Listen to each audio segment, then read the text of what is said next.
Apocalipse 14, 17, e saiu do templo que está no céu outro anjo, o qual também tinha uma foice aguda. Então mais um anjo sai dentro do templo.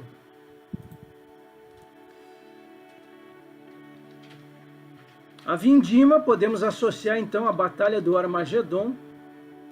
O quinto anjo que sai do templo no céu, ou no templo do céu, apresenta o quinto anjo deste capítulo para este comentarista. Também tinha uma foice aguda. Descreve o fato de que os anjos desempenharão um papel importante na batalha do Armagedon. Apocalipse 14, 18. E saiu do altar outro anjo. Então saiu do templo. Ele sai do altar, ele sai do templo. Tinha poder sobre o fogo, e clamou com grande voz ao que tinha a foice aguda, dizendo: lança a tua foice aguda e vindima os cachos da vinha da terra, porque já as suas uvas estão maduras. Então ele anuncia a chegada do juízo de Deus sobre a terra, ou sobre o anticristo e seus exércitos. Então esse sexto anjo que sai do altar, nós temos aqui dois autores. Vou começar com o primeiro aqui, mais acima. Esse altar, o mesmo que serviu de modelo para o altar de Moisés no tabernáculo. Poder sobre o fogo, talvez sobre o fogo do altar para ministrar, como em Apocalipse 8 e Apocalipse 9. Quando ele diz, passa tua foice aguda, esta é a segunda descrição da batalha do Armagedon neste capítulo. Sangue fluirá neste campo de batalha até os freios dos cavalos, a cerca de 300 quilômetros. Este rio de sangue virá das veias das multidões mortas na batalha, e da grande chuva de saraiva e sangue que cairá do céu neste dia. Saraiva, então, chuva de pedra. Este outro autor, o segundo e último aqui mais abaixo, já estão maduras as suas uvas. A repetição dessas declarações revela a importância absoluta do que está para acontecer, e o resultado disso afetará enormemente a terra. Apocalipse 14, 19. E o anjo lançou a sua foice à terra, e vindimou as uvas da vinha da terra, e atirou-as no grande lagar da ira de Deus. Vinha da terra, ele recolhe as uvas da vinha da terra num lugar chamado, na língua hebraica, Armagedon. Esse grande lagar refere-se às nações convocadas que se reunirão no Vale de Josafá. Vejamos lá então Deuteronômio 32, a partir do versículo 40. Levanto a mão aos céus e afirmo por minha vida eterna, se eu afiar a minha espada reluzente e a minha mão exercitar o juízo, tomarei vingança contra os meus adversários e retribuirei aos que me odeiam. Embriagarei as minhas setas de sangue, a minha espada comerá carne, do sangue dos mortos e dos prisioneiros, das cabeças cabeludas do inimigo. Isaías 11:4. O opressor da terra, o anticristo, ferirá a terra com a vara de sua boca e com o sopro dos seus lábios matará o perverso. E falando também sobre o Armagedon. Esse lagar da ira de Deus é o vale da decisão, multidões no vale da decisão, porque o dia do Senhor está perto, no vale da decisão. Outro spoiler aqui em Apocalipse, capítulo 19 agora, aqui sim é a batalha em Armagedon. Quando nós chegarmos no capítulo 19, ali sim vai ser literalmente o período da batalha. Da sua boca sai uma espada afiada, o próprio Senhor aqui, Senhor Jesus, para com ela ferir as nações. Ele mesmo as regerá com cetro de ferro, e ele mesmo é o que pisa o lagar do vinho do furor da ira do Deus Todo-Poderoso.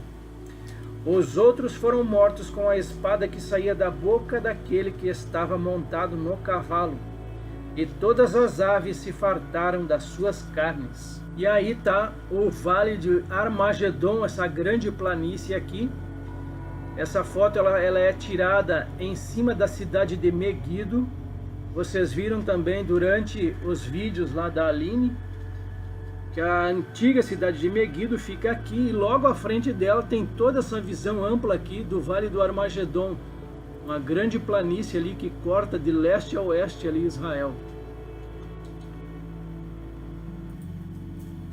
Apocalipse 14, 20, chegamos então ao último versículo dessa parte de hoje, do capítulo 14. E o lagar foi pisado fora da cidade, e saiu sangue do lagar até os freios dos cavalos, pelo espaço de 1.600 estádios.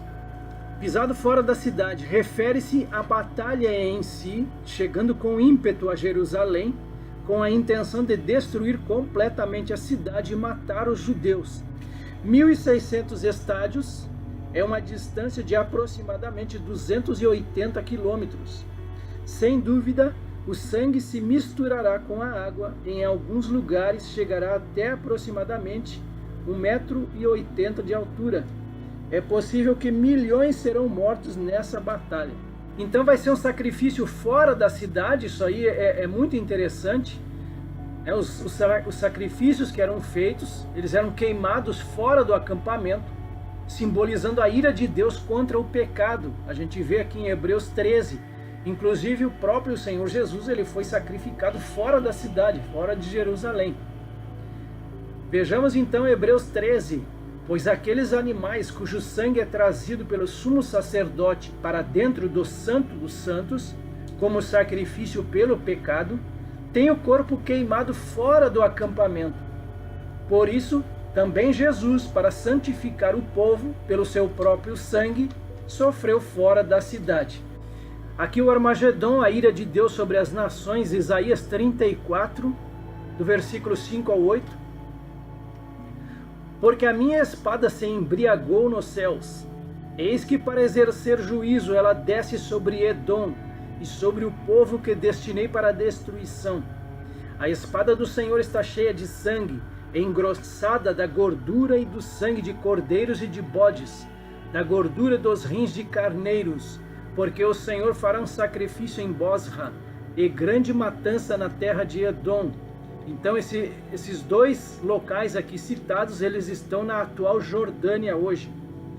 Os bois selvagens cairão com eles, e os novilhos com os touros. A terra deles ficará embriagada de sangue, e o pó ficará encharcado de gordura, porque esse será o dia da vingança do Senhor, o ano de retribuições pela causa de Sião, pela causa então de Israel. Mais uma vez falando sobre o Armagedon, a vingança sobre os inimigos de Israel, Isaías também, capítulo 63. Quem é este que vem de Edom, de Bosra, vestido de roupas vermelhas, roupas vistosas, que vem marchando na plenitude da sua força? Sou eu que falo com justiça, que sou poderoso para salvar. Por que suas roupas estão vermelhas? Por que se parecem com as roupas de quem pisa uvas no lagar? O lagar eu o pisei sozinho. Dos povos ninguém esteve comigo. Pisei as uvas na minha ira, no meu furor as esmaguei, e o seu sangue respingou nas minhas roupas, e todas elas ficaram manchadas, porque o dia da vingança estava no meu coração, e o ano da redenção havia chegado. Ainda sobre a batalha, Ezequiel capítulo 39, versículos 17 ao 20. Filho do homem, assim diz o Senhor Deus, diga às aves de toda a espécie e a todos os animais selvagens, reúnam-se e venham de toda parte para o sacrifício que eu estou oferecendo por vocês, um grande sacrifício nos montes de Israel. Vocês comerão carne e beberão sangue, comerão a carne dos poderosos e beberão o sangue dos príncipes da terra. Os carneiros e cordeiros, os bodes e novilhos, todos engordados em Bazã. Vocês comerão gordura até se fartarem, e beberão sangue até ficarem embriagados. No sacrifício que oferecerei por vocês, À minha mesa vocês se fartarão de cavalos e de cavaleiros, de valentes e de todos os homens de guerra, diz o Senhor Deus. Sofonias capítulo 1. O dia da ira do Senhor. Está perto o grande dia do Senhor, está perto e vem chegando depressa. Atenção, o dia do Senhor é amargo e nele clamarão até os poderosos. Aquele dia será um dia de ira, dia de angústia e tribulação, dia de ruína e destruição, dia de trevas e escuridão, dia de nuvens e densas trevas, dia de toque de trombeta e gritos de guerra contra as cidades fortificadas e contra as torres altas. Trarei angústia sobre as pessoas e elas andarão como se estivessem cegas, porque pecaram contra o Senhor. O sangue dessas pessoas será derramado como pó, e a sua carne será espalhada como esterco. Nem a prata, nem o ouro poderão livrá-las no dia da ira do Senhor, mas pelo fogo do seu zelo a terra será consumida, porque ele certamente fará destruição total e repentina de todos os moradores da terra. Zacarias capítulo 12. Sentença pronunciada pelo Senhor a respeito de Israel.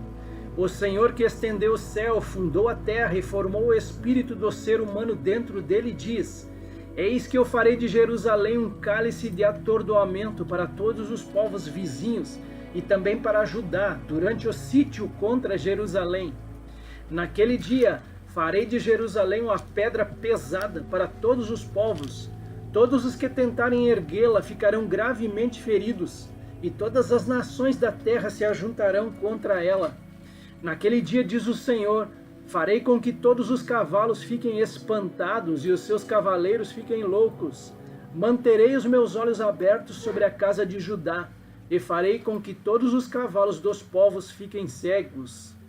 Então os chefes de Judá pensarão assim: os moradores de Jerusalém têm a força do Senhor dos Exércitos, seu Deus. Naquele dia porei os chefes de Judá como um braseiro aceso debaixo da lenha, e como uma tocha acesa entre os feixes de trigo. Eles destruirão à direita e à esquerda todos os povos ao redor, e Jerusalém será habitada outra vez no seu lugar, na própria Jerusalém. O Senhor salvará primeiro as tendas de Judá, para que a glória da casa de Davi e a glória dos moradores de Jerusalém não sejam exaltadas acima de Judá. Naquele dia o Senhor protegerá os moradores de Jerusalém. O mais fraco dentre eles naquele dia será como Davi, e a casa de Davi será como Deus, como o anjo do Senhor diante deles. Naquele dia procurarei destruir todas as nações que vierem contra Jerusalém. E sobre a casa de Davi e sobre os moradores de Jerusalém derramarei o espírito da graça e de súplicas. Olharão para aquele a quem traspassaram, prantearão por ele como quem pranteia por um filho único, e chorarão por ele como se chora amargamente pelo primogênito. Naquele dia, o pranto em Jerusalém será tão grande como o pranto de Hadad e Rimon, no vale de Meguido. Ainda em Zacarias, agora capítulo 14, eis que vem o dia do Senhor, em que o seu despojo será repartido dentre você, ó Jerusalém. Porque eu ajuntarei todas as nações para a batalha contra Jerusalém. A cidade será tomada, as casas serão saqueadas e as mulheres violentadas. Metade da cidade será levada para o cativeiro, mas o restante do povo não será expulso da cidade. Então o Senhor sairá e lutará contra essas nações, como ele costumava lutar no dia da batalha. Naquele dia, os seus pés estarão sobre o Monte das Oliveiras, que está em frente de Jerusalém para o leste. O Monte das Oliveiras será fendido pelo meio, do leste a oeste, formando um grande vale. Metade do monte se afastará para o norte e a outra metade para o sul. Vocês fugirão pelo meu vale entre os montes, porque esse vale chegará até Azal. Sim, vocês fugirão como fugiram do terremoto nos dias de Uzias, rei de Judá. Então virá o Senhor meu Deus, e todos os santos virão com ele. Naquele dia não haverá luz, mas frio e gelo, mas será um dia singular, um dia conhecido do Senhor.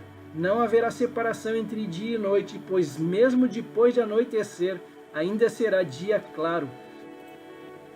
E aí a gente chega ao final